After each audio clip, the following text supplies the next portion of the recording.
Ever thought you spent 5 minutes on your phone, but it ended up being 5 hours somehow? Trust me, it happens to all of us, even me.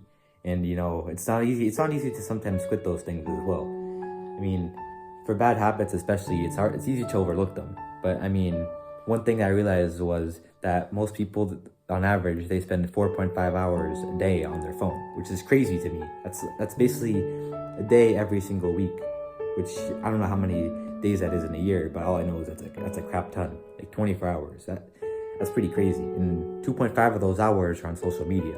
So that already kind of explains most of where it's going. And for the most part, with how much people use their phones, obviously I'm talking about in general bad habits.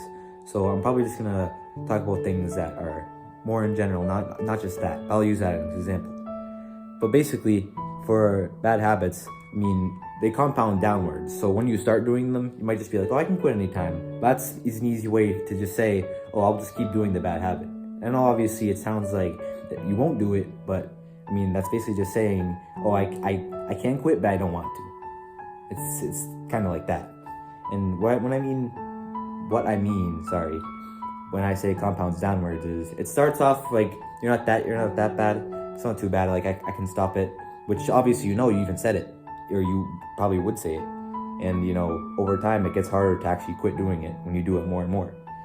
And most times with bad habits, I mean, you only really start to notice them when they're in the late stages, because in the early stages you don't see it as a habit because it's not a habit.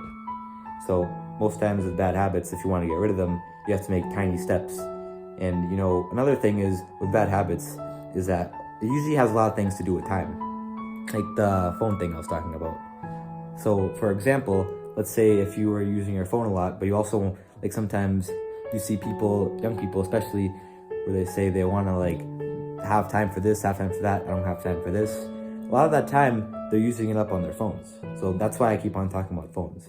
But in general, for getting rid of bad habits, usually how you get rid of them is you have to take small steps. And usually those small steps are, they're usually a few things. Like, say, one of them is just making it harder to do. Say, for example, if you want to use Instagram, maybe you could just move the app somewhere else. Because most times when people even use Instagram, then they really just have, like, it's kind of weird. It's kind of almost involuntary. Sometimes you might even realize it, like, well, how did I end up on Instagram? Because you've done it so many times where it's just like, it's automatic. So if you move it to a harder to get space, then you'll be like, huh, should I really be doing this? And that's what really helped me out. When you make it harder to get, like, sometimes while you're doing it, you kind of think to yourself, or give yourself enough time, just think, should I really be doing this? And it really does help, even though it doesn't sound like much. But sometimes if it doesn't, then, taking bigger steps may be the key. Like, say, if you want to, like, if you even notice after that you still use it, sometimes it's best just to delete it. And I know you might think, like, oh, but my friends are on there. But you have messages and other stuff like that. So that's not always true. You always have other options. And plus, usually with bad habits, then if you're with other people, sometimes you have to actually say no. Even though other people are there and they might be your friends, sometimes you just have to say no, because if you want to get rid of bad habit, it's what you want to do. So sometimes they might think like, oh, you're dumb for not doing this. But I mean, if you want to get rid of the bad habit, that's your choice. If you want to do it, then do it. I mean, this is your goal. You're not there, so you should be focused on what you want to do. But another thing is, for bad habits, I mean, usually that's the thing with them. We usually do them in spite of, like, sometimes if you have a bad day, like, oh shoot, I had a bad day. I gotta do something that I know is bad, but I know it's gonna make me feel better. That's not always the case, because you can do things that are good for you, and things that are good for you, but also that you like. Like, it's like eating food. Like, imagine if you had like gross food. You might not want to have it even if it's good for you. But if you had good food that tastes good and also is healthy, you would definitely have it. So think about it that way. Like, just replace the bad habits with things you like.